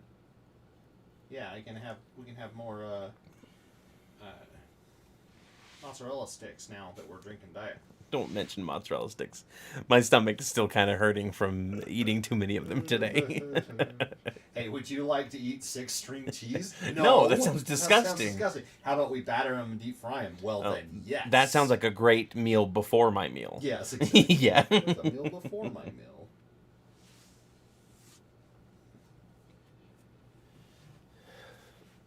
So I was just about to start singing And Now the End is Near. You know, that song, yeah. Yeah. Isn't that Sinatra? Yes, I believe it is Sinatra. However, it gets stuck in my head as the song that the gorilla sings on George of the Jungle. Because he sings it at the end, the talking gorilla. Oh, I do not remember that at all. Yeah, like you probably didn't watch George of the Jungle nearly as much as I did, but I remember that song very clearly because it plays at the end, and it always pops in my head as that gorilla singing it. And it's the wonderful Ninja Turtle style animatronic lips where they like curl up in the middle first, and like you can tell, you can tell. Oh man, I need to get Casey to watch that. She hasn't watched the Puppeteer Ninja Turtle ones yet, and they are cheese-tastic. They are so good. We grew up on them, so we might be a little biased. Number 2 is better. Secret of the Ooze. Yeah, that's where Raph goes and becomes a ninja, or helps someone become a ninja. They're all ninjas. No, he helps that kid become part of the Foot Clan or whatever. Oh yeah, he was. Yeah, they like infiltrate it. I think that's the one with Casey Jones in it too. Yes. Yeah, and I like Casey Jones. He had really good. You married your wife. Yep, exactly. I couldn't have Casey Jones, so I just went with a different Casey. I think I watched them while I was younger, but I don't remember them. It was in daycare. Yeah, but that probably tracks. Makes your wife sound super, super young. That's true, actually. She does sound super young. I mean, she's 2 years younger than me. 2 years older. Do the math. I don't know. Yeah. Yeah, Bosco, you do kind of sound old when you mention sarsaparilla. Oh, I haven't had a good sarsaparilla in a long Same, time. same. The Mexican restaurant we used to go to all the time down in Bountiful. It was Robintino's. It was well, there was also a Mexican restaurant in Bountiful. Oh, El Matador. No. No? No. It was a different Mexican I have to restaurant? ask Mom. But they closed down a long time ago. Yeah. They closed down before I started working down there, and I was bummed because I wanted to go to lunch there a bunch because I really liked it. Yeah. But that's where I always had sarsaparilla. Yeah, I always had it at Robintino's. They always had sarsaparilla. I think they still do. Probably. And I remember, like, the reason why I wanted to order it as a kid is because it came in a bottle. Yeah, like, that was the whole reason. Is like, I felt like I was ordering from a bartender in an old Western tavern. Yeah. You say to yourself, "I don't serve my kind here." I don't serve my And then you take a drink of it. Yeah. Robintino's is also where I lost my love of string cheese for a long time. Yeah, that's right. Because I got car sick after eating one while we were on our way to Robintino's, and threw it up in the parking lot. Yeah. And I saw very clearly the string cheese in there still, and I refused to eat string cheese for like 20 years after that, I think, because I was like 10 at the time. And it very much like scarred my brain. There's all kinds of stories like, oh yeah, I got super sick and almost died while drinking vodka. Now the smell like produces this reaction of just pure get away from me. You know? Mm-hmm. And it's an interesting like body defense mechanism, right? Yep. Okay, I'm just tinkering. Yep, in which we are at 9 o'clock here. So I think that's a perfect time for you to set pencils down, everyone. Pencils down. Casey said that she had sarsaparilla in a ghost town, which is like, nah, I'm kind of jealous. No, you didn't. You had ghost sarsaparilla. It didn't actually exist. Yeah, there was nobody in that town to serve you, Casey. Yeah. There's been nobody. Oh, there's been no bartender in that town for years. She just went to the Overlook Hotel. That's what it was. And I turned around. She was just at the Overlook and then got a sarsaparilla from a ghost. Yeah. Ghostbarilla. Ghostbarilla. Yeah. Yep. But thank you so much, everybody, for joining us this evening. I had a wonderful time. I did too. Yeah, we got to paint the wyvern wing, the bat wyvern, as it were. Yes. And he's looking good so far. We'll continue him next time we do a paint stream, or maybe you'll continue him. Depending on how ambitious I get. And when I need him by. Yeah. He's been sitting over here behind me for a while. For like 2 months, sitting on top of a ship. So, yeah. Yeah. But thank you. Now it's just a ship where a ship of fools. Characters all are sitting on. Yeah, so. ship of fools. Yeah. Thank you, everybody, again. We will be back on Wednesday with a brand new episode, and then we'll be back on Friday after that with Preston, hopefully, doing a paint Unless stream. Unless you can't make it, then you'll be seeing our ugly mugs again. You're supposed to end the stream. No, we just want them to stare at us for a little bit. End the stream. Which button is there? Is it this one? No, it's... Well, yeah.